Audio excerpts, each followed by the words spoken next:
Hello, everybody, and welcome back to my live.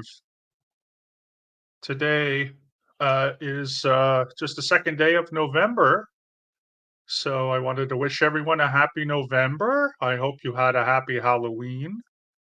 And again, please back to my channel. I am Mark Turi. Of course, I would appreciate it if you gave this video a like, and if you haven't already, please subscribe to my channel. If you haven't, I just wanted to talk a little bit about, some small talk, and then I'll get into some channel analytics for you. First of all, I want to say hi to my buddy Clearwater Chad. Thank you so much, Clearwater Chad, for being here. You know how much this means to me. You're a great friend. I appreciate it so much. Um, you guys will turn down the clocks, so you'll be back to 3 p.m. next week. But right now, you're still not yet done your daylight savings time. I know that. But thank you, Clearwater Chad. Thank you so much for being here. And it's always appreciative. I know you posted about an hour ago, which again I appreciate. Irish Smart, a loyal officer, as they say in Scientology. The loyal officers, just to let you know, were the group that stormed into Xenu's palace and arrested him and threw him into his prison, where there's his electric battery somewhere in the Himalayas. So we'll call you our loyal officers. We have Chad and Irish Mart. I'm glad that you've been looking forward to it. Love the Twilight Zone. Um, Anytime I can talk about one of my favorite movies or TV shows or anything like this, of course, I am always happy to share my thoughts. Hello, Martic. And then you say Mark. I'm joking, Joe. Of course, Joe, Chad, and Irish are the exalted few, the chosen few, the loyal officers to which I am source. I don't yet know what I'm the source of because I'm still full of it a lot of times. And there's a heck of a lot that I don't know. And I can actually say that I don't know certain things, but I guess we'll have to make up what I'm the source of because it can't be all knowledge like Hubbard. That's reserved to him. So, I don't know. I guess we'll have to brainstorm what I'm the source of. Uh, who knows? But I'm looking forward to that. But yeah, thank you everyone for being here tonight. Um, so before uh, before we get to small talk and before I get into some of the future plans just for the next couple weeks, because I will have a couple schedule changes. I just want to introduce the topic today, which of course we're going to be talking about the Twilight Zone, the original Twilight Zone from 1959 to 1964, and I'm going to talk about my top six favorite episodes, which I hope that some of you will go off and watch. Um, and I'll you know say how you can watch them streaming. Of course, if you have a VPN, it's easier, but I'll explain that. So that's the topic today. We'll get into that in a few minutes. But for small talk, not sure what it's like where everyone is living, but it's cooled down here where I am. Today was, and again to translate for all of our American friends, today's temperature was like last week at this time it was like 19 degrees Celsius, but today it was around, let's see here. So today it was around 14 degrees Celsius, which is around 57 degrees Fahrenheit. And next week it's supposed to go down quite a bit to around 10 degrees Celsius, which is 50 degrees and below. So not terrible, not horrible. I think it's a pretty warm autumn fall weather, but quite nice in the end. And then again, it's going to cool off a little bit. I just can't believe the past couple weeks have been from 17 to 19 degrees Celsius, which is, you know, low to middle 60s for our American friends. And that's bizarre, but it's still pretty warm. I mean, especially in now the 2nd of November. Um, there you go. Oh yes, nice English weather, I guess in London. Yeah, cloudy, cloudy, overcast, 13. Still not bad, but yeah, still warmer than yeah. Unfortunately, it is. But as far as things going on in the city, I really am not too sure, to be honest. What's been going on? I've just been kind of in because I'm still working on my thesis. I've done tons and tons of readings, which has been great. I still have 6 months to 5 and a 3/4 months, 6 months until I have to hand in my essay or in my thesis. But I've done some preliminary writing, some formattings, and I'm doing a ton of reading, and it's been really, really like really, quite good. So I've been doing that. Some people know, of course, that I also take Spanish lessons. I do 2 lessons a week, so I'm learning more and more Spanish, and I'm getting a hold of it quite nicely. I'm almost at my B1 level, and so I need a B2 uh, by around April. By August of next year, I need to be B2. I'll probably be C1 or C2 by then, so I'll be pretty advanced, anyways. But I do need to have a test within about a little less than a year, and so far so good. So I'm continuing doing that, and I love Spanish. I think it's a really cool language. Especially it's definitely easier than Romanian was, although I wish Romanian was a little more popular, so there was more, um, I guess, books and grammar books and practice books because it was pretty lonely in that sense. And then I'm still working on my Hungarian, which is going to be a lifelong process. I don't think I'm going to get any better than an upper intermediate, which is okay. Um, I just wanted to give, and I'll repeat this too, for a schedule change, and I'll repeat this at the end. So there's no confusion. But so next Wednesday, of course, is what is it, the 6th, I believe, of November, and it's the U.S. election. Now, normally, I think most people probably wouldn't care, and you probably would come on anyways to see a live. But I got family in the U.S. I lived there for 3 years. I'm going to be consuming all the news channels that day, and I'm going to probably be online talking to a lot of my American friends. So I don't know if I'm going to have time to do a live. And then next weekend and the week after, I do have another schedule change. I hope to be away. So with that being said, just for the next 2 weeks, there won't be any shows on the 6th, the 9th, the 13th, and the 16th, but we will resume again on the 20th. Another reason for this is because I want to make another 2 or 3 PowerPoints, because I'm down on my PowerPoints. After this one, I have one more that I haven't finished yet, and it needs a little bit more time to work out. It's on the 1848 revolution. And then after I'm done a couple PowerPoints in late November and December, I might switch format because although it's not always hard to do PowerPoints, as I mentioned last week, I might switch up to do more lecture based. But it is a bit time consuming, and I like to sit on these PowerPoints for a couple days and then go back and make edits. And it's a little time consuming to do every week, in addition to my writing, in addition to my thesis. So I'm thinking what we'll do is keep everything fresh, voting on stuff for Wednesdays. And then I'll think of stuff to do. You guys also can help me out if you have any suggestions.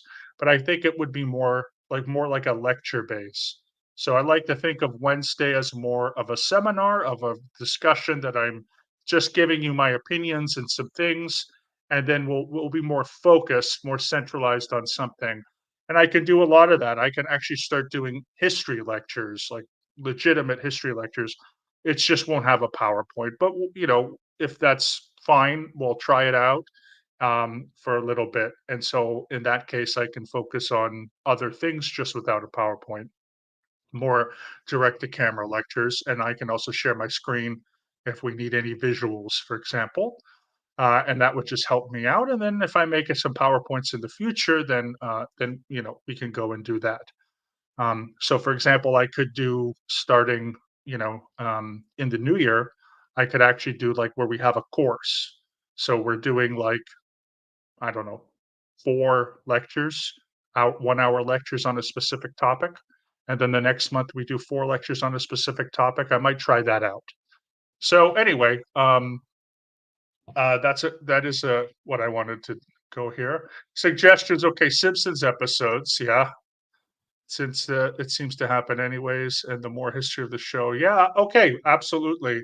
So okay, perfect. So that's a PowerPoint I can easily do for when I come back. So when I come back on the 20th, I'll put up a poll to see what we want. I could do that on the 23rd or the 30th, either one. I also want you guys to let you know I'm not going to just go dark for 2 weeks.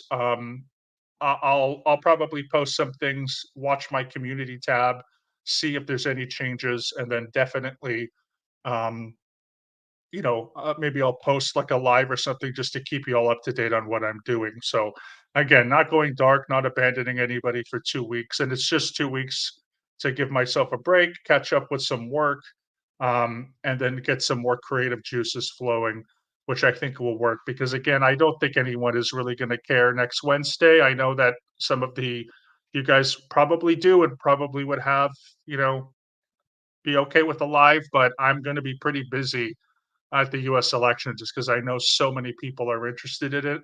And I have so many American friends. I've got so much American family. So it's just going to be a bit too much. And I don't want to, half ass anything.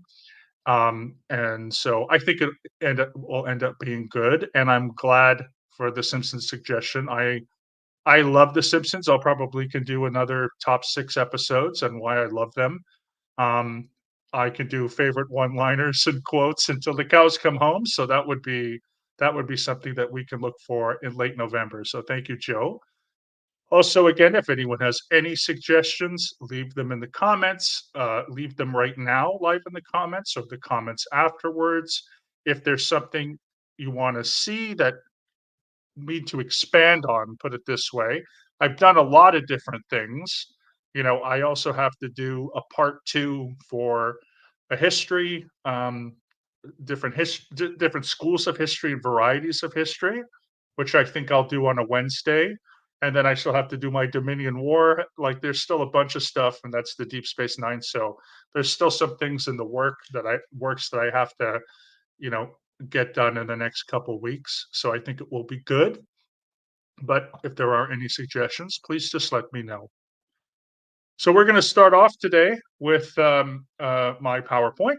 And the PowerPoint again is on the television series The Twilight Zone, which just before I even get into it, top 3 favorite TV shows of all time. Again, I I sort of lump, Star Trek, The Next Generation and Deep Space Nine as one, because even though they're 2 different shows, I'm actually, as I'm getting older, I used to like TNG a little more, but now TNG and Deep Space Nine are my tied for favorite.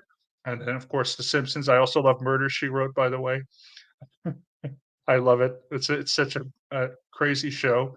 Um, but I love it. And so here we go.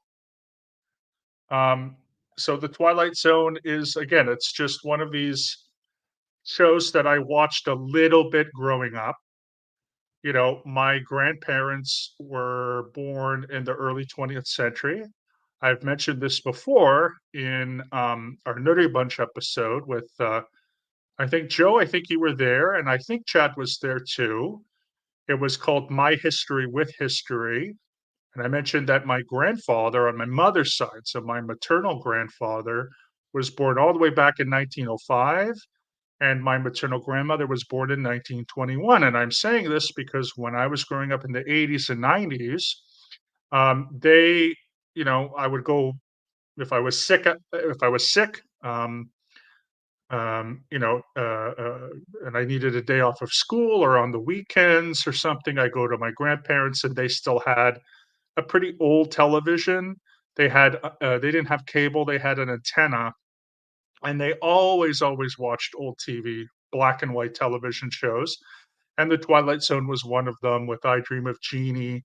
My grandmother used to watch Days of Our Lives, we watched The Price is Right, so many TV shows, and then as I got older, specifically after I moved to Los Angeles, I started getting really interested in the Twilight Zone because I was taking a writing course, and I think through my writing and production course, we looked at some Twilight Zone stuff and whatnot, and then eventually, maybe 10 years ago, I actually bought the DVDs. Even though now everything is digitized, I'm still happy I got the DVDs for a pretty cheap price on eBay, and I just started watching, consumed every single episode from season 1 to season 5, and it's become my favorite. So I'm gonna go to full screen, and I will go back to small screen, during intervals during the slides. So again, if you have any comments, please leave them, and I'll check on them in a few minutes. Um, but yes, again, this will be my top 6. My reasoning, as I've said a couple times before, is that 5 was too little, it was just too short, and then 7 is too big and too odd of a number. So in this slideshow, it's gonna be a bit basic, so we're gonna get a little bit overview of the stories or the plots.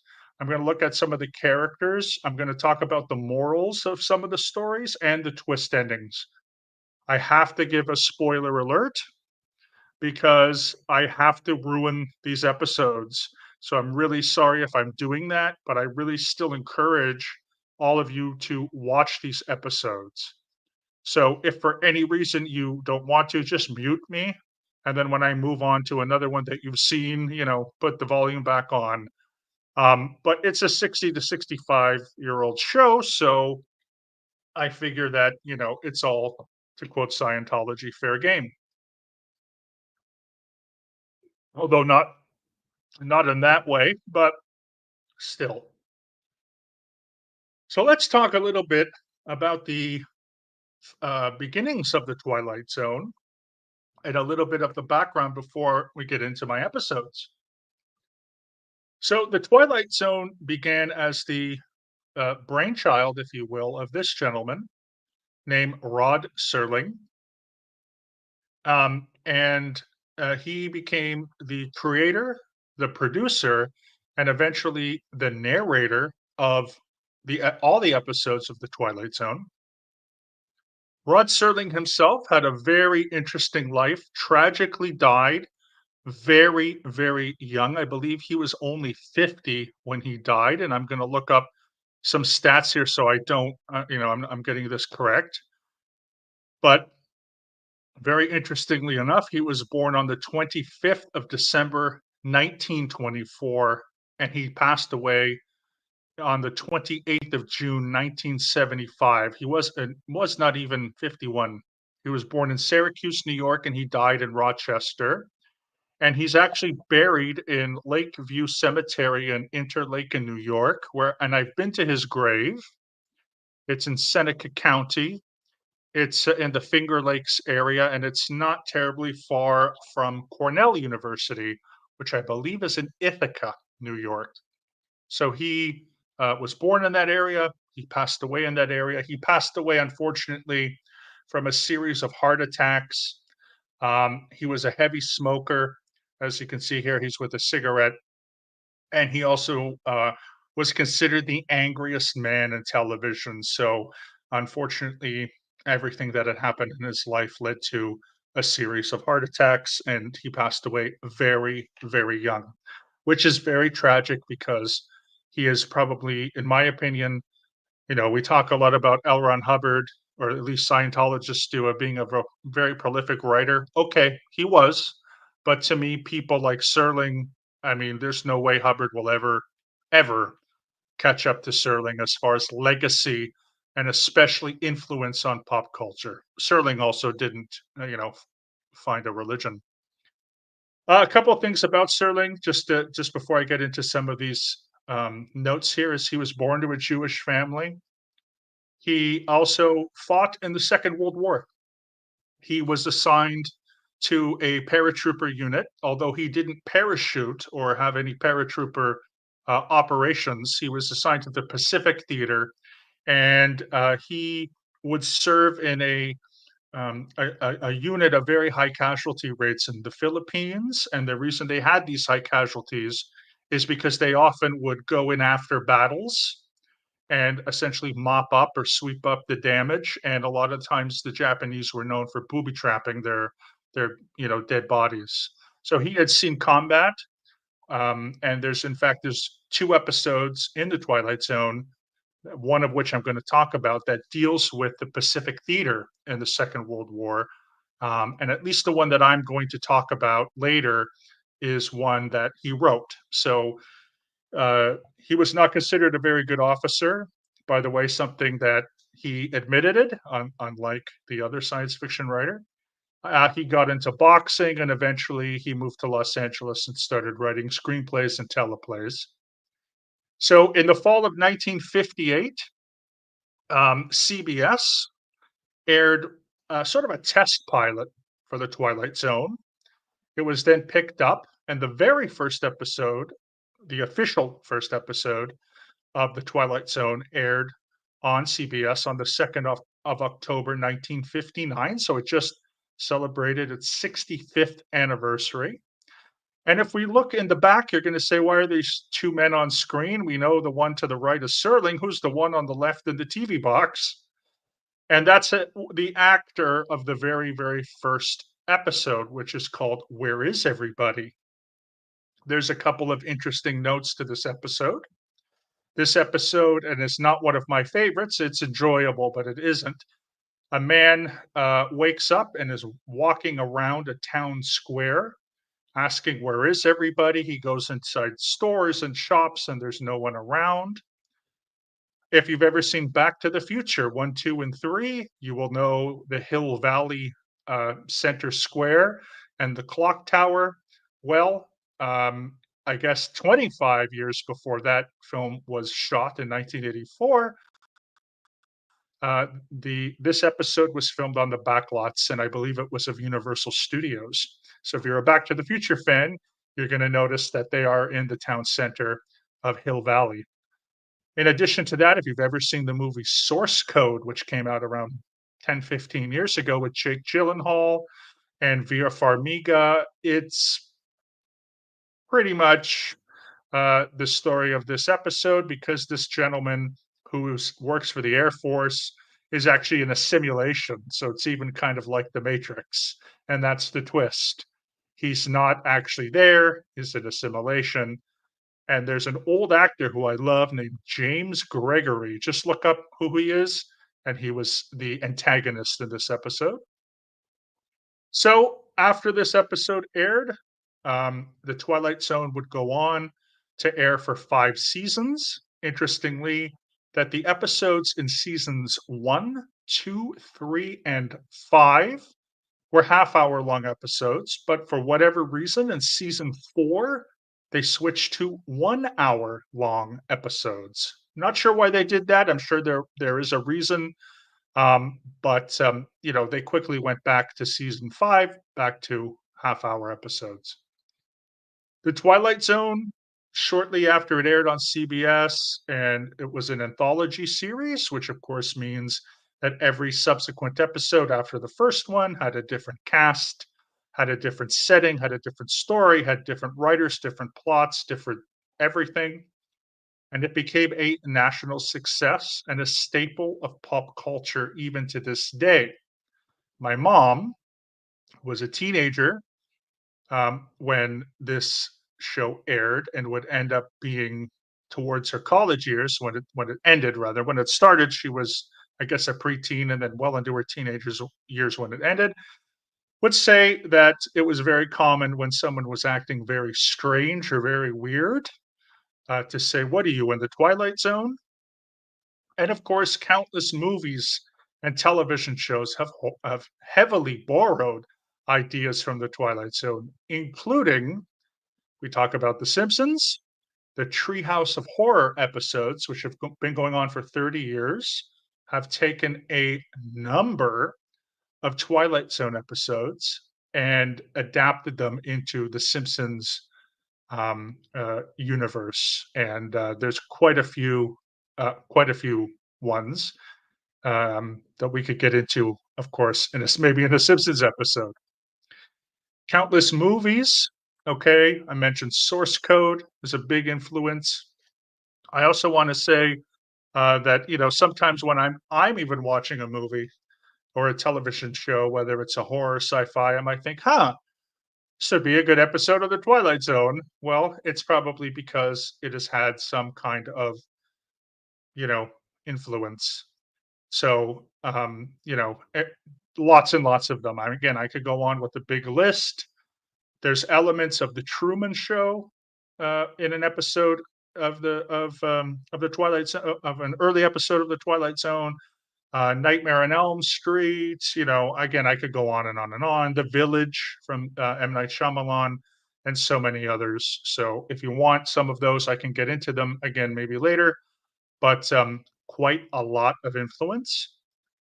So much so that there was actually a couple of incarnations. In 1983, there was a Twilight Zone movie where Steven Spielberg, Richard Donner, Joe Dante, and John Landis produced segments. It starred Dan Aykroyd, Scatman Crothers, Vic Morrow. Unfortunately, there's a tragedy that happened on set with the actor Vic Morrow, who died due to a stunt on set. So it's kind of infamous for that.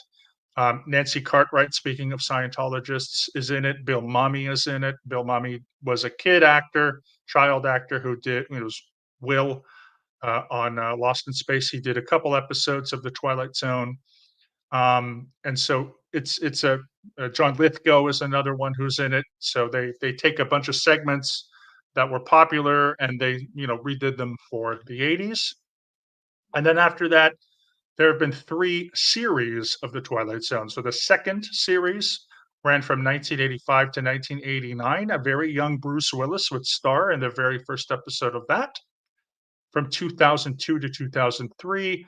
And then finally, just recently, Jordan Peele did a fourth series from 2019 to 2020. Each of these, however, only ran for one or two seasons, not really being able to capture the glory and the awesomeness and the creativity and the amazing wonder and the twists of the original, which is a very hard thing to do. Finally, Rod Serling was the narrator in all 156 episodes where he's either seen or heard before and after. So he's in what they call the cold open. So even before, you would notice you'd be greeted like here with Rod, and he'd set up a story. Sometimes he would do voiceover, sometimes you'd actually see him. And then, of course, he had a conclusion, which was sometimes a voiceover, or again, sometimes you would see him.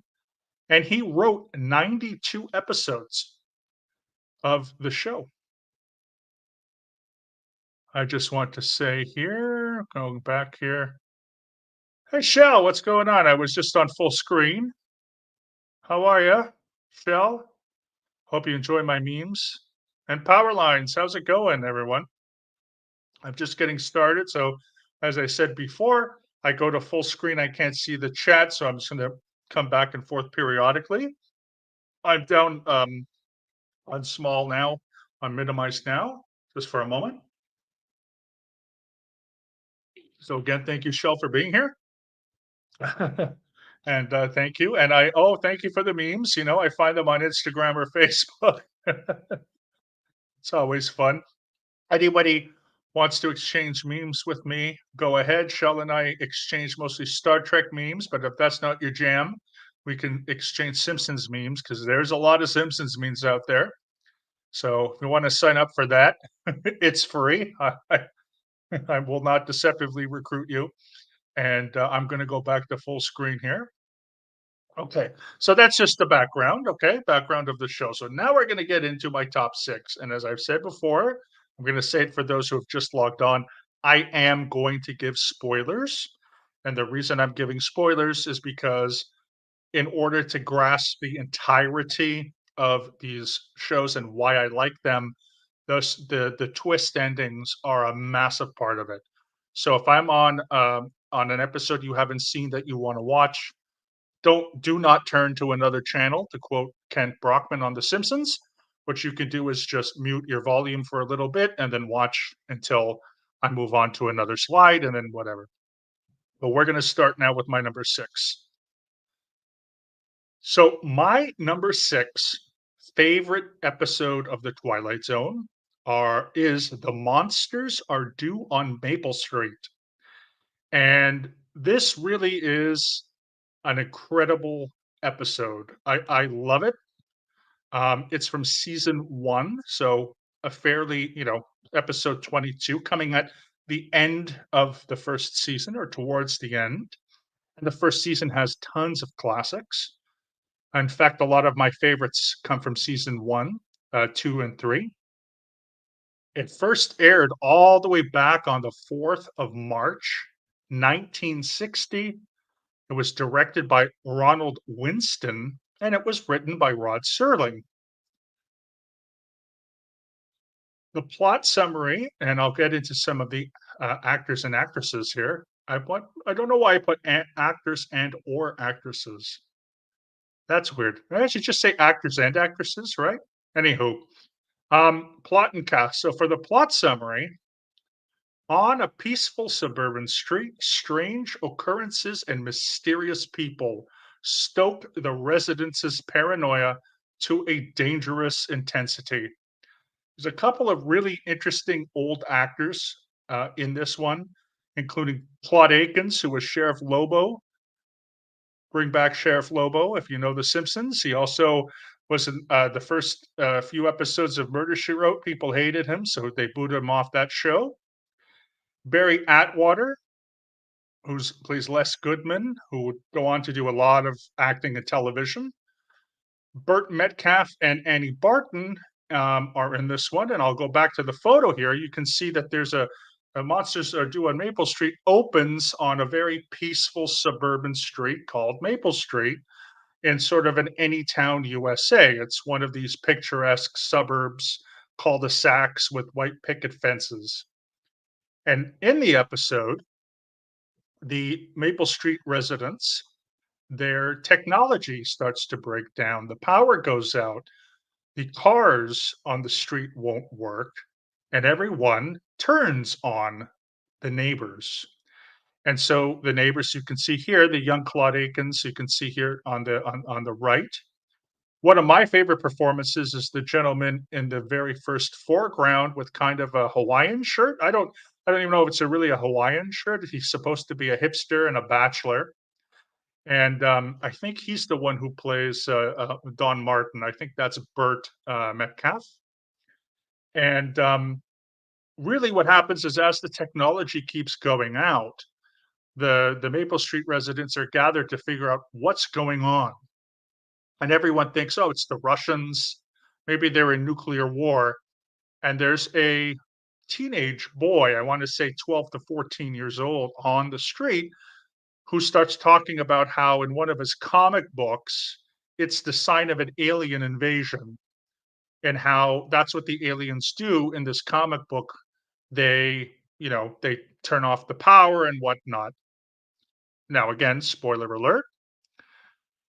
What happens is the residents start to turn on each other. They actually end up killing accidentally an old man who's holding, I think, a hammer and walking and whistling. And because he looks very strange, they think he's an alien. And I think our resident hipster over here, Mr. Martin, actually is the one who kills him with a shotgun. And what it turns out at the very, very end is that, yes, Maple Street has been uprooted and is basically somewhere in space in a sort of a dome kind of thing. It's basically in a spaceship. So the aliens have come, they've taken them up, and they're part of an experiment. The experiment being that why should the aliens, spend all this time essentially conquering human beings And the moral of the story being that human beings will revert to our animal nature, our violent nature. If we just lose some of our technology, we'll eventually just turn on each other. This reminds me of two a movie and a TV show. Spoiler alert for this one too. There's a movie called Dark City that stars Rufus Sidwell, I think his name is, British actor, and I forget who else. Jennifer Connelly. An amazing, amazing movie. Unfortunately, I just spoiled it for you, but I would still watch it. It's incredible, and it really takes a lot of that whole idea of a town or something being actually in space.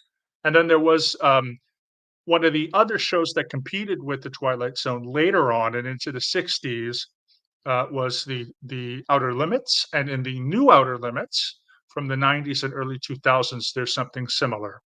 So that's pretty much the moral of the story. Take away their cars, take away their electricity, take away their televisions. Eventually, the paranoia will stir.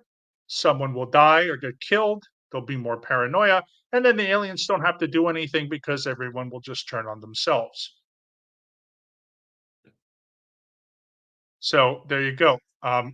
This also was remade for the 2003. I guess that would be the third iteration of the Twilight Zone, which was hosted by Forrest Whitaker. And I think it was on UPN. But this time, instead of aliens, they used terrorists because, of course, it was just after 9/11. And that episode is actually not too bad as well. It's actually pretty good.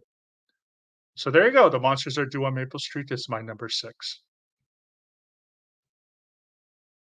My number five is an incredible episode. I hope you guys have seen this one. This is a really good one. I've introduced a lot of people to the Twilight Zone just by showing them this episode, and it is really, really cool. It's called Five Characters in Search of an Exit. This is from season 3, episode 14. It first aired on the 22nd of December 1961, was directed by Lamont Johnson, written, of course, the teleplay at least, by Rod Serling, and it was based on a story called The Depository by Melvin Patel. The plot summary, according to IMDb, states that an army major awakens in a small room with no idea of who he is or how he got there. He finds four other people in the same room, and they all begin to question how they each arrived there, and more importantly, how to escape. This stars Susan Harrison as the ballerina, William Wyndon as the major, Murray Matheson as the clown, Kelton Garwood as the tramp, of course, homeless person, I guess we'd say now, and Clark Allen as the bagpiper. One person I would love you to mention here is William Wyndon. William Wyndon would go on to play Dr. Seth Haslett in 11 of the 12 seasons of Murder, She Wrote. And if you're an original series Star Trek fan, you will know him as Commodore Matt Decker in the Doomsday episode with that Doomsday thing, which was looked like a piece of copper wire or whatever, a piece of like whatever. How would I even describe it? It's like a pipe essentially. Of course, they digitized it. It looks better now. He goes a little crazy in that one, and then I think it's his son, Commodore Matt Decker, we see in the Star Trek the motion picture from 1979. So a little bit of Star Trek going on there, and Murder She Wrote. So one of the reasons I absolutely adore this episode is for the fact that again, these are these five characters. This army major wakes up. They say, "Who are we? What are we doing here?" And they find themselves in kind of a circular type room. Okay, there's no doors, there's no exit, and they're trying to leave. They look up and they can see the sun. So they're definitely in some kind of whatever it is, a circular sort of object. And they're debating back and forth on what to do. Of course, sporadically, they hear a loud ringing noise, which is so abusive to them, to their ears, that they end up getting incapacitated. and that happens every once in a while. So eventually, throughout the episode, they're trying to plan on how to get out.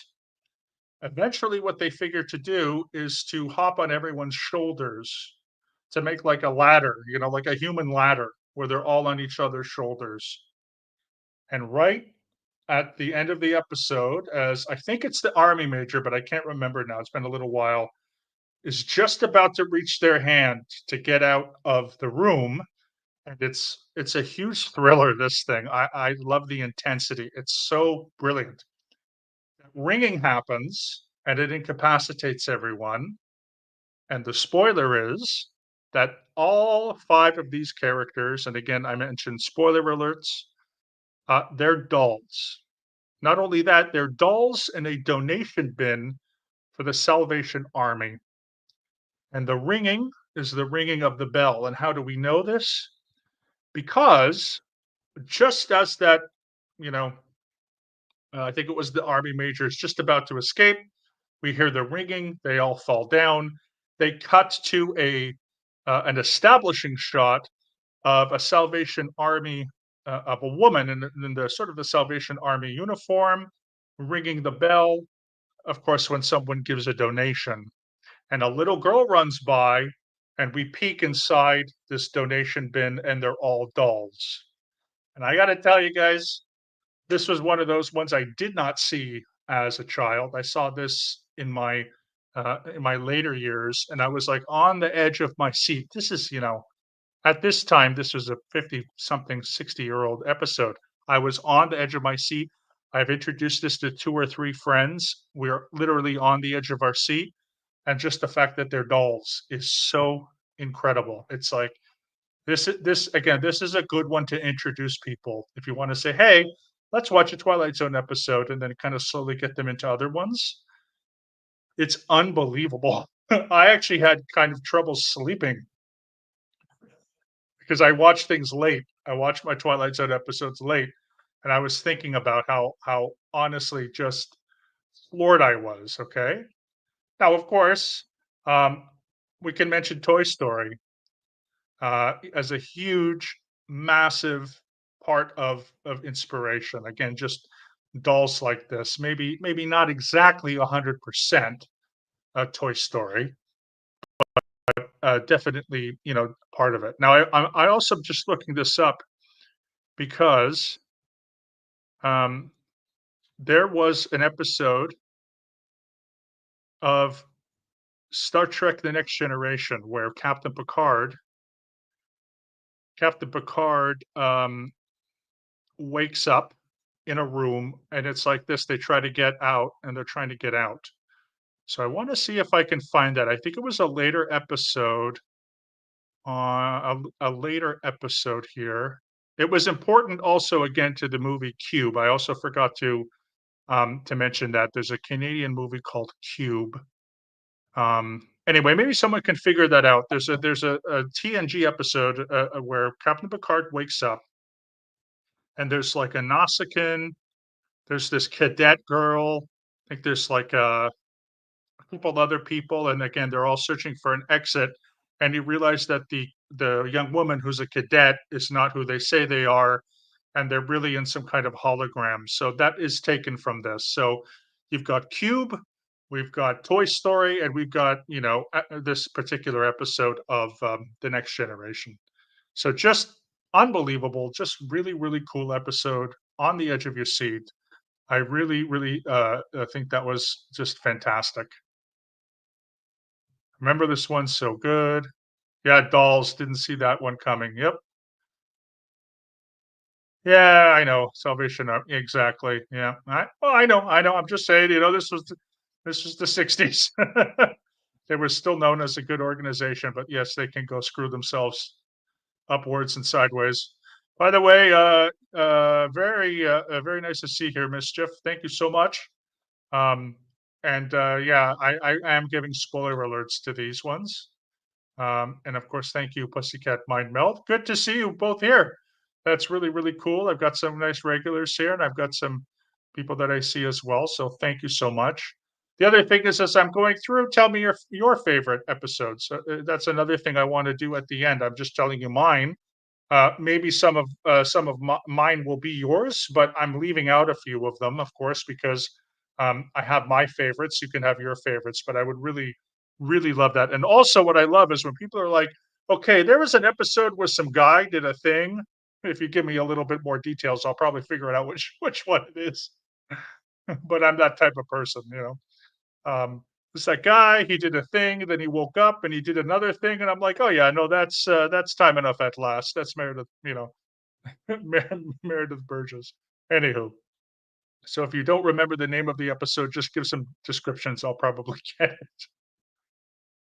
Number 4. Okay, number 4. This one is a good one. This one is called Third from the Sun, number 4. Third from the Sun is from season 1, episode 14. It first aired on the 8th of January 1960, was directed by Richard L. Bear, written by Rod Serling, and based on a story called Third from the Sun by Richard Matheson. For those who know, Richard Matheson was another golden age of sci-fi writer, and he would end up writing episodes and contributing stories to the Twilight Zone. He just passed away not that long ago. I think he was in his 80s or 90s. So, you know, he, like Hubbard, would write these pulp science fiction and amazing stories and so forth.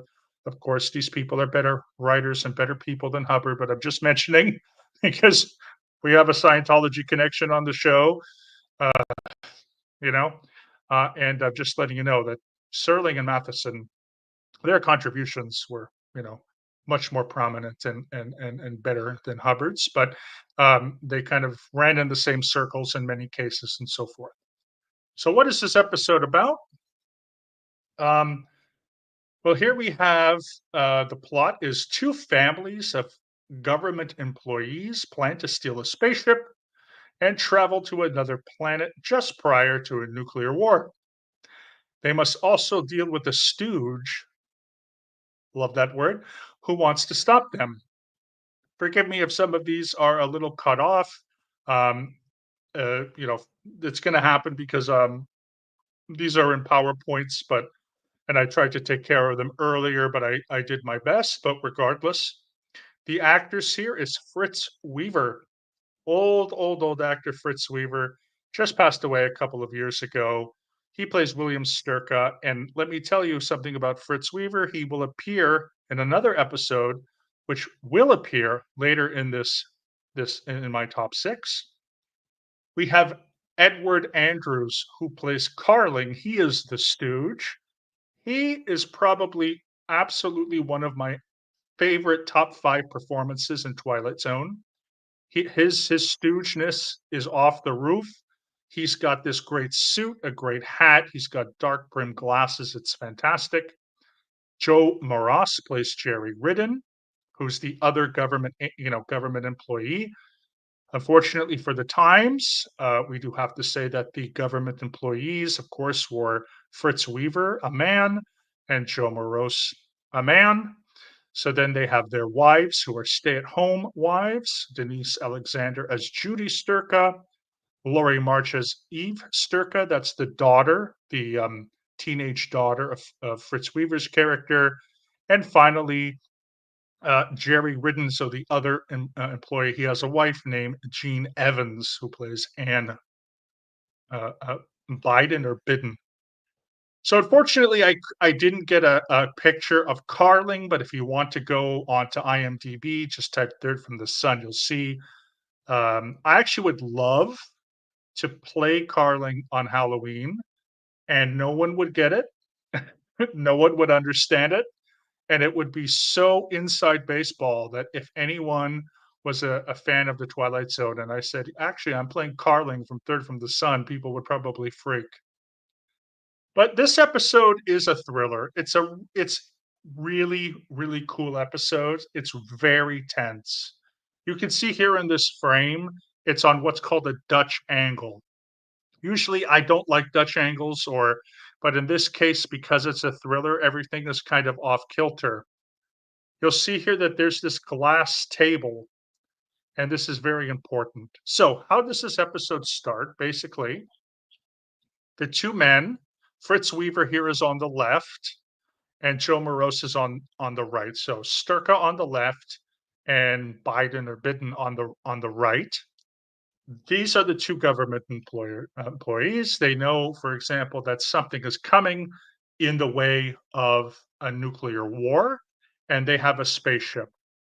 So what happens is they're being stalked by Carling, who actually comes in this scene. This is just before Carling comes, because they're talking about going to the airfield, stealing their spaceship, and flying away to avoid nuclear war.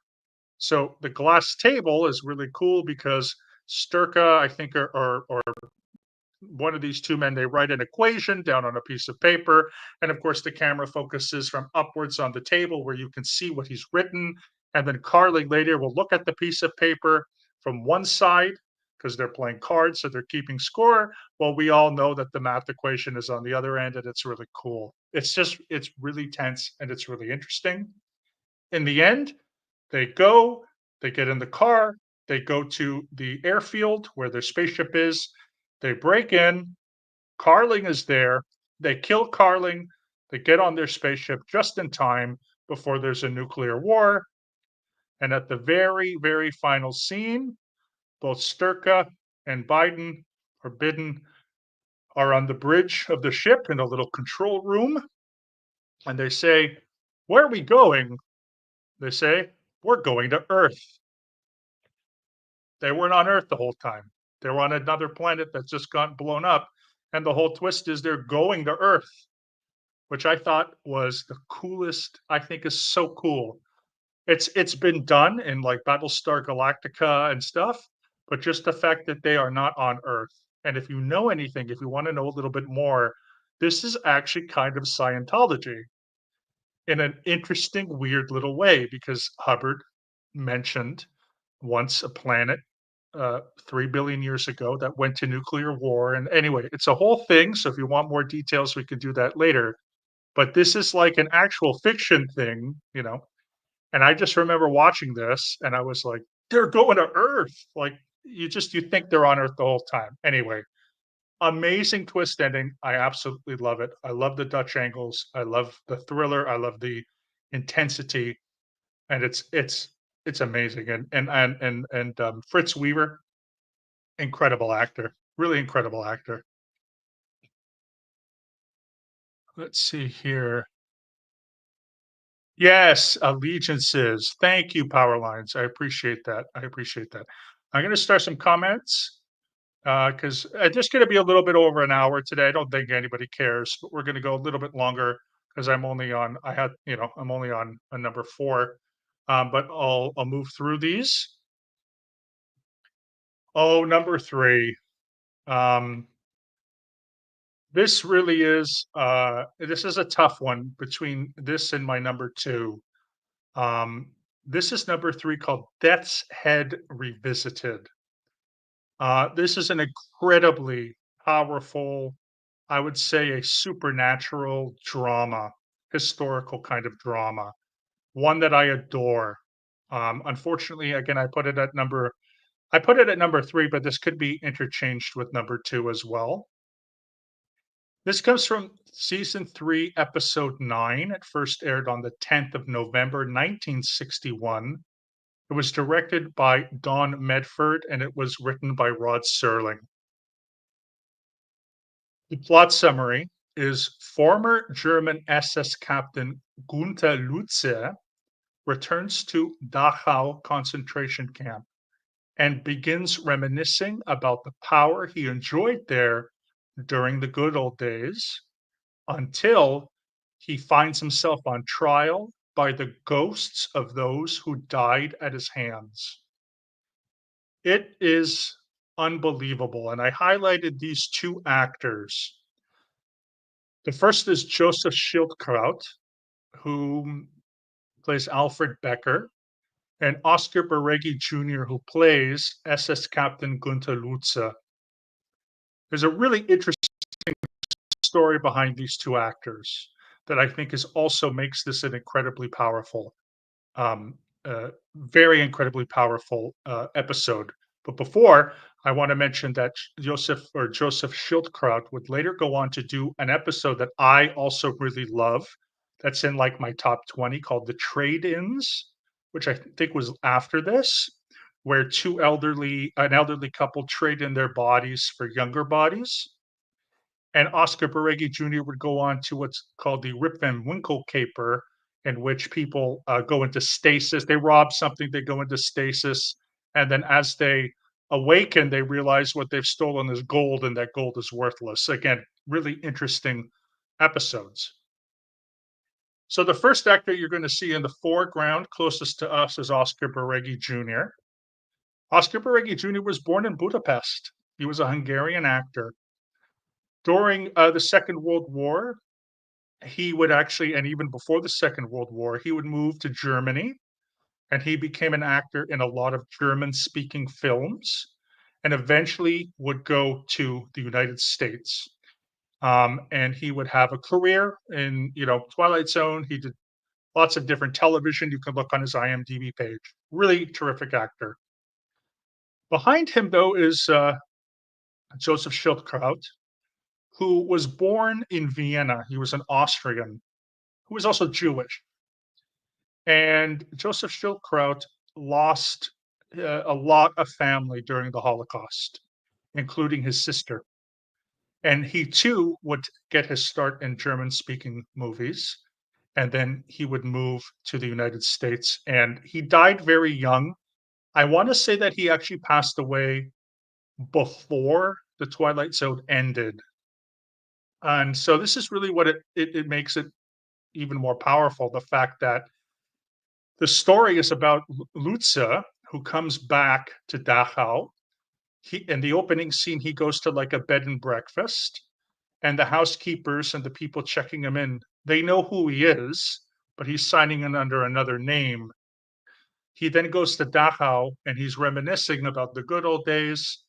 Alfred Becker, the inmate, comes to take him in. And the story is, of course, that the ghosts of the people that he murdered, and he also directly murdered Joseph Schildkraut's character, they execute him. And this was at a time when, in 1961, you'll also remember, I think it was around this time that The Longest Day came out in 61 or 62 about D Day, but also the movie, The Trial at Nuremberg. This was also around the time that Simon Wiesenthal and the Simon Wiesenthal Center were tracking down Nazis who had escaped to South America, including Adolf Eichmann and Joseph Mengele.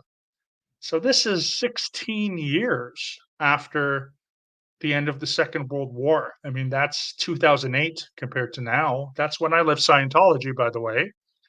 And so it's still in people's mind, the war, this is technically one generation, but for this to air, uh, incredibly powerful. It is honestly, it's very moving. Of course, it has a supernatural element, but I think it really plays it well. And just knowing that even though Oscar Baregi Jr. was not Jewish, he still hated the Nazis.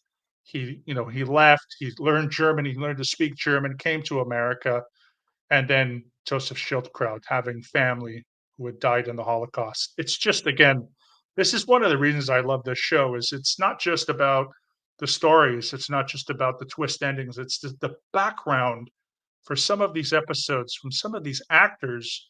I mean, can you even believe this? I mean, a guy whose family who died in the Holocaust is in this episode. Like, it blows my mind, and this is one of the reasons why I adore this show so much. So, just incredible, and just like, I don't know, just incredible and unbelievable. And again, it's also the time in which these episodes were made, because it was only, what, 1959. It was only 14 years after the end of World War II, and 64 was 20 years. So it's within a generation. These people like Rod Serling fought in the war on the Pacific Front. Many of the people that wrote and directed had probably themselves fought in the war or knew what the war was. And anyway, just a very moving episode. I highly, highly recommend it. Last point, is that there was a play, and I forget the name of the play, which was based on a real occurrence of Holocaust survivors that actually put God on trial after the Holocaust and found God guilty of ignoring what would have otherwise have been, divine intervention. So there's a lot of stuff going on behind the scenes. It's brilliant, and Joseph Schildkraut, just if anybody's one of my favorite actors. Incredible, and Oscar Beregi Jr. being a Hungarian who spoke Hungarian, born in the city where I live. So really interesting. All right, number two is one that I love because I'm kind of a cynic. And by being a cynic, I mean I do kind of believe that people are generally selfish and out for themselves. Of course, I'm trying to get better at that, but I tend to believe that. It tends to be my bias and my crutch, you know. And so this really is an episode that is very much like that. This is called "People Are Alike All Over." It was another season one episode, episode 25. First aired the 25th of March, 1960. It was directed by Mitchell Leeson, written by Rod Serling, based on a story called Brothers from Beyond the Void by Paul W. Fairman. The plot summary for this is fearing the worst, the lone survivor of a crash landing on Mars finds the native inhabitants, to his relief, very hospitable indeed, but there's a catch. This stars a 26-year-old Roddy McDowall in his very first job in the United States of America. He would go on, of course, to be in a ton of television, American TV and film. I think he passed away also in America. He was born in England. Another a movie that he was in, he played Caesar in the original Planet of the Apes and many of the subsequent sequels. And the original Planet of the Apes, written by Rod Serling. If you know that twist ending, that is a Rod Serling twist ending. Susan Oliver is one of the Martians on Mars. She plays Tenia. She actually plays an Orion slave girl. Not my wording, the wording of the actual character name in the original uh, series of Star Trek. So she's actually, I think, the first one we ever see. And another actor named Paul Comey played Marcusson. Paul Comey would go on to play, and I'm going to look up the character's name here. He was in a very influential and seminal episode of the original series called Balance of Terror, season one, episode 14, where he plays Lieutenant Stiles. Anyone who knows Balance of Terror? It's the very first episode we see the Romulans, and he's in it. So very seminal, very, very seminal episode. And that would only be a few years after this. Okay. In this photo, we have here Roddy McDowall on the left and Paul Comey on the right. The very first scene, we open to these two actors behind a chain link fence as they're looking at the rocket that's going to take them to Mars. And they're having a really cool conversation. Okay. Sam Conrad, played by Roddy McDowall, is saying, we're going to go to Mars. If we go to Mars, people are going to be different. They're going to be better than us. They're on Mars. He's the youthful, naive idealist. Paul Comey, who plays Marcusson, who, of course, is a little bit older, more seasoned, says, no, kid, if we find people up on Mars, they're going to be exactly the same as us. They'll be, greedy, selfish, etc. Next thing we know, they have crash landed on Mars. So obviously, off screen, they've gone into their rocket. It's taken off. They crash land on Mars, and this, I believe, is just after they crash land. Marcusson dies shortly after, and after Sam Conrad, Roddy McDowall gets out of the craft, he's greeted by a number of Martians, including Tenia, played by Susan Oliver, who's gorgeous. And with a number of the Martians, they take a liking to Conrad. Where are you from? I'm from Earth. They speak English. Okay. And so They greet him, they tell him about, Mars, and everything looks great. They then take him to a house, a very quite nice house. 2 stories, got a nice living room, he's got a kitchen, he's got, I think they say he can think of things that he wants, they'll appear. He's got food, he's got cigarettes, he's got an oven that works. But when he tries to unlock the back door, it's locked. So then he goes to the front door and it's locked. And right around the end of the episode, there's this large bay window in the living room, which has been shut by the curtains. And he pulls open the curtains. To his surprise, he is in a human zoo. And so that's the twist. And he says, and I quote, Marcuson, Marcuson, you were right. You were right all along. People are the same. People are the same everywhere. And that's the moral to our story. Marcuson was right. So in this case, he is in a zoo.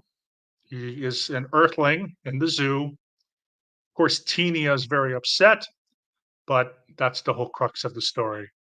The Martians are just like humans. They're putting him on display because he's, you know, a relic, an artifact, an exhibit, and they're not any different from the people on Earth. I love it. It's a gut punch. Um, I just love it. I absolutely love this episode because of that unsettlingness. I mean, sometimes the Twilight Zone is a freak out. Five characters in search of an exit is a freak out. One third from the sun is a freak out.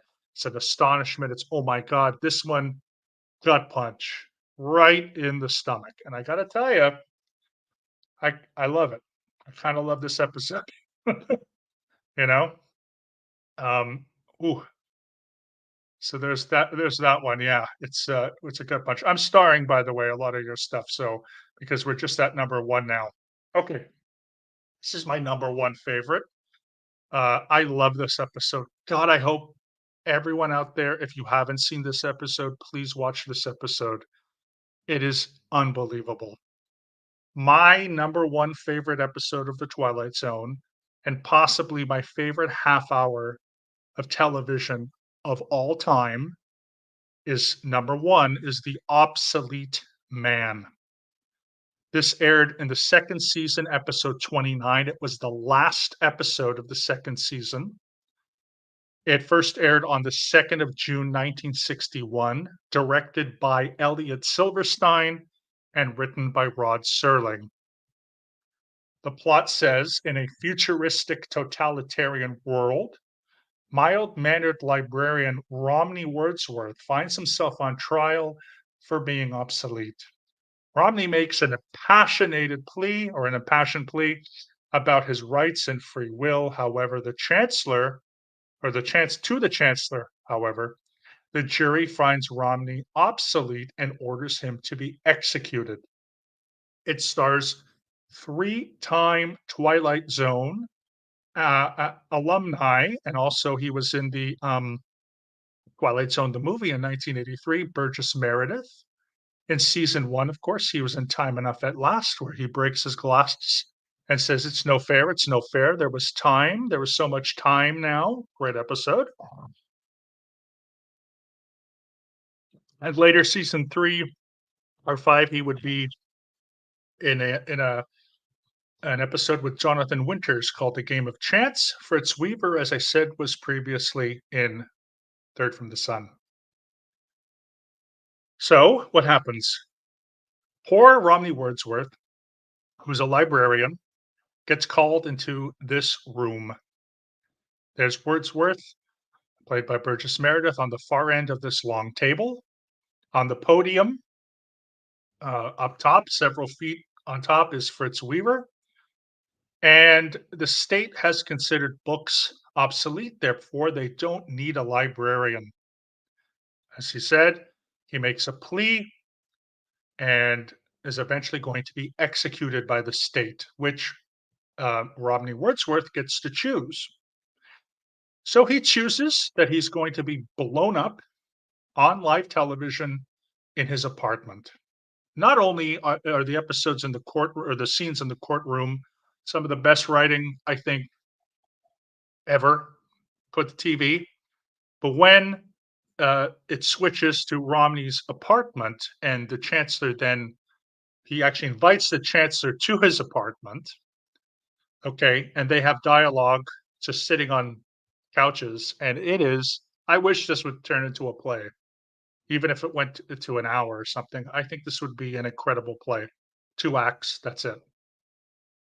So, in the apartment, uh, Mr. Wordsworth is saying to the chancellor that they've installed a bomb. That's his method of execution. There's a camera in the apartment, and he's locked the apartment. And he wants the chancellor to admit um, something about God and faith. It's it's the '60s, so it's a little religious. Some religious themes in here because he says that the state has gotten rid of God. So some people don't like that. Okay, it's of the time. Um, but he gets the chancellor to say, "For the love of God, and for the love of God, won't you give me the key to your apartment so I can leave?" Mr. Wordsworth, of course, does this. Now, of course, he's live on Chancellor's live on television. Gives him the key, opens the door, runs out to the stairwell. We hear a bang. Off screen, Mr. Wordsworth is killed.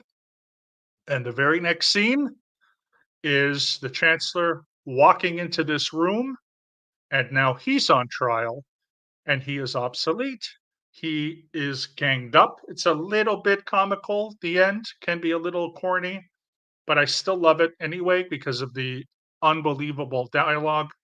And he's killed. He's executed. And this is from the closing narrative because I mentioned before there was always an opening narrative and a closing narrative to the episode. So this is from Rod Serling in a voiceover. He says the late chancellor, was only partly correct. He was obsolete, but so is the state, the entity he worshipped. Any state, any entity, any ideology that fails to recognize the worth, the dignity, the rights of man, that state is obsolete. A case to be filed under M for mankind in the Twilight Zone. And I remember jaw on the floor. I was so riveted. Again, I'm talking 1984 stuff, totalitarian.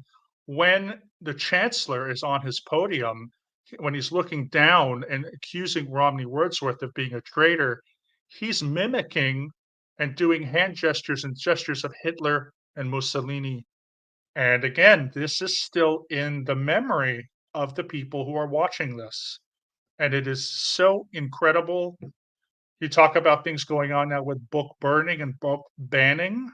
Again, a little corny, a little bit cheesy at times because of its age, but the dialogue between those 2 characters, the performances, honestly, man, I cannot get enough of this episode and the show in general.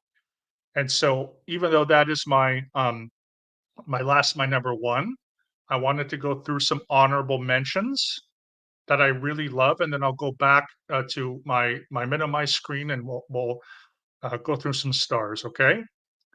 So the first one, have you ever seen, is Invaders? That's the one where there's a woman. It's only one woman, and there's only 2 lines of dialogue in this episode, and it's a woman in the frontier, sometime probably in the 19th century America, and she's being stalked by little miniature astronauts in a little flying saucer.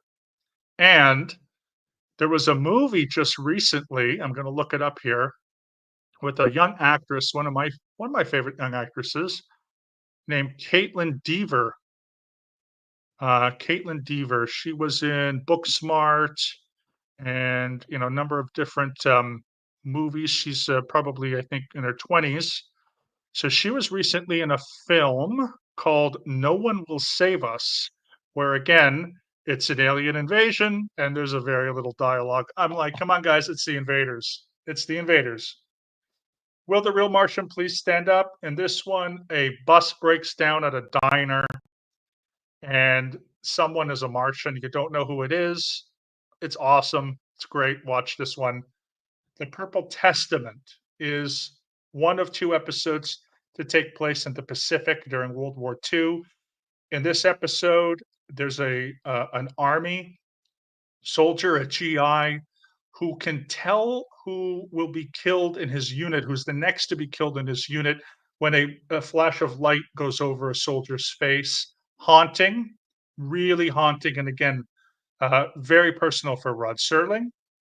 The After Hours is the mannequins one. I love it. They're all mannequins in the end. It is so funny. There's a storekeeper. What's his name? What would we call him? A department store salesman in there. Hysterical. We have the Howling Man. If you're in the mood to watch some Halloween, and this one, a stranger is in the Black Forest in Eastern Europe somewhere or Western Europe or whatever. And he stumbles across a hermitage, and the brothers are holding a man, and that man who he lets out turns out to be the devil, and he howls, and it is so cool. And then I wanted to throw in one that I love that doesn't get a lot of attention called The Silence. So in this one, it takes place in a sort of like a social club for gentlemen, one of these old school social gentlemen's club. And there's a guy who doesn't stop talking, like yours truly. And so he's given a bet by another gentleman that if he could go a certain amount of time without talking, he'll give him $500,000. So the two gentlemen are in the club. Okay, what turns out at the end is that the guy who keeps talking, he really needed the money, so he's wearing an ascot. Okay, when he's in the club after they've made the bet, at the end he removes the ascot to reveal some scarring. He's had his vocal cords or in his larynx essentially taken out, so he can't talk. And the twist, the gut punch twist, is that the guy who gave him the bet doesn't have any money. It's so good, and it doesn't get a lot of recognition. But again, it's a gut punch. Not as much as people are like all over, but still one of my absolute favorites. So that's my presentation. I wanted to go back here and look at some of my starred stuff. Here, let's just see. Um, Go around here. Okay.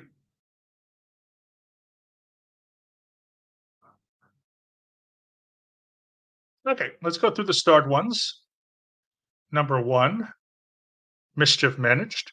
The guy who wishes to be left alone and then gets his wish, he freaks out a little while and then finds out the library, yes, is happy. Yep. But as he sits down and reading, yeah, his glasses fall off. So that one is Time Enough at Last. What happens in that one is it's Burgess Meredith. He's a banker who's always reading, and he's reading on the job, and it's annoying his customers and his boss. And he's even reading at home. He hides books in his house, so when his wife leaves the room, he's reading. That's all he wants to do is read. He kind of does wish that he can be left alone, but what happens is because he's working in a bank, he goes to take his lunch to the vault. There's a nuclear war. When he comes out, everything is destroyed. He finds all the books, and of course, his glasses break. That's a great, great episode. Really great episode. So yeah, that's the moral of that story there. The one where the salesman guy is trying to cheat death, yes, and it comes for the little girl instead. Yes, yes. I remember that one. I forget the name of it though. I forget. So now there's one I forget, unfortunately. It starred Ed Wynn. Oh, yes. One for the Angels. One for the Angels with Edwin. You know that Edwin was Jewish. I didn't know if you know that. And his son, Kiernan Wynn, played in an episode, I think in the second season, where he's a writer who, when he's typing, his characters come to life and they're women. And in fact, there was a movie maybe 10, 15 years ago called Ruby Sparks, which is what's it called? I can't remember what it's called now. Kiernan Wynn. I'll look up that episode, but yeah, what a great episode. Edwin, yeah. He was a Turkish Jewish family, I believe, Sephardic. So he was in Kiernan Wynn was in an episode. What was it called? Let me just look it up here. Kiernan Wynn, Twilight Zone. A World of His Own, which is a really good one. Yep, people are alike all over. One of my faves is Irish. Another favorite is the one containing Jack the Ripper. Yes, and a few other wax figures in a basement in a man's house. The wax figures that are murders of his wife. And oh, I don't remember that one. You have to remind me what that one is, because there's one with Robert, a very young Robert Redford, who basically plays the angel of death, and then there's one called Masks, where an old millionaire or something gives his children masks to wear at his funeral, and then they don't come off, so they're all decrepit. That's another good one, which was also directed by a woman, and I forget her name. Apologies for that, but it was that episode was directed by a woman, which is very rare for that time. Plot twist is the man was a wax figure blamed for killing his wife and others. Okay, let me know which that one is. I don't remember that one. Time enough at last. The one with the broken glasses. Yep. The obsolete man. Oh, it's so good. The dialogue. Pussycat, right? What a nightmare. She was in Tim Allen's show. Yep, that's right. She was. That's how Caitlin Dever got her start. She was in Last Man Standing as one of his daughters, I think. Greetings to Marks in chat. My previous persona's occupied. No problem. Ed Wynn. Yep, the Mad Hatter. Yes, he was. This one's called Black Boots is fighting off the forces of evil. Permission was a native spirit. Okay. Was made easy, wonderful, detached Ed Wynn. Murderous Figures was the new exhibit. Oh, it was a season 4. I'm not, I've only seen those episodes once, but there's a really interesting one with a young Dennis Hopper called He's Back, where basically Hitler comes back or something like this, and it's played by Dennis Hopper. That one I remember, but that season 4 stuff is a little weird. I'm again not as familiar with that one. But some of the ones that, and I'll wrap up here in just a moment, but some of the ones that people really like is To Serve Man, which is the one where the aliens come to Earth, and it's that big guy who played Jaws, Richard Keel. He was like 6'10" or something, or 7 feet tall. And of course, in the end, they're taking the humans back to their planet to eat them. It's a cookbook. We deciphered it. It's a cookbook, which they do in The Simpsons. Time Enough at Last is a big one. After Hours is another one.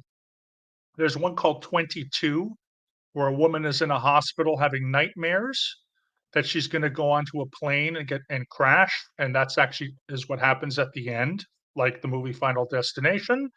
And one that I completely forgot about, which is also, and now I just forgot what I was forgetting about now. God, which was the one I was just thinking of? Jeez Louise. Yes, so that's the one. There's two ones, Mischief Managed, with William Shatner, where very young William Shatner. One is called Nick of Time, in which William Shatner and his character's wife go to a diner, and they're putting pennies into this like little machine that's a devil that's printing out slips of their future, and they get obsessed with it. And then later he's in what's called Terror at 20,000 feet, I think it was called, or 10,000 feet, also parodied on The Simpsons. And it was remade with John Lithgow in the movie. And so I think it's called Terror at 20,000 feet. Let me just look up which was the one I was thinking about. Twilight Zone episodes. There's, of course, a couple other ones I wanted to mention. Um, Twilight Zone episodes, the best ones, I guess. There's the one with Bill Mummy where he plays the little boy, Anthony, I think his name is, where he's like a psycho and he turns the guy into the jack-o'-lantern, which they also did for The Simpsons. Eye of the Beholder is the one I was thinking of. Eye of the Beholder is the one where the woman is wrapped up and she's pretty, but everyone in society is decrepit, so they take her away to a farm. It's a Good Life. That's the one with the kid. Um, Living Doll. That's with Telly Savalas and the doll who comes off to life and tries to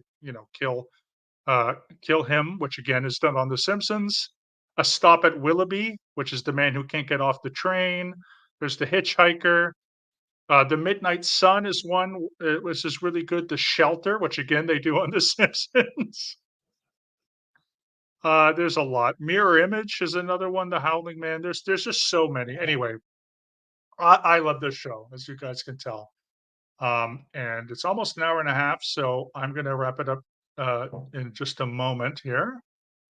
And just say that if you weren't here at the beginning of the episode, I am going to be taking the next 2 weeks off to catch up on some things as far as my academic life is concerned, but also I want to make a couple PowerPoints because I'm a little bit behind.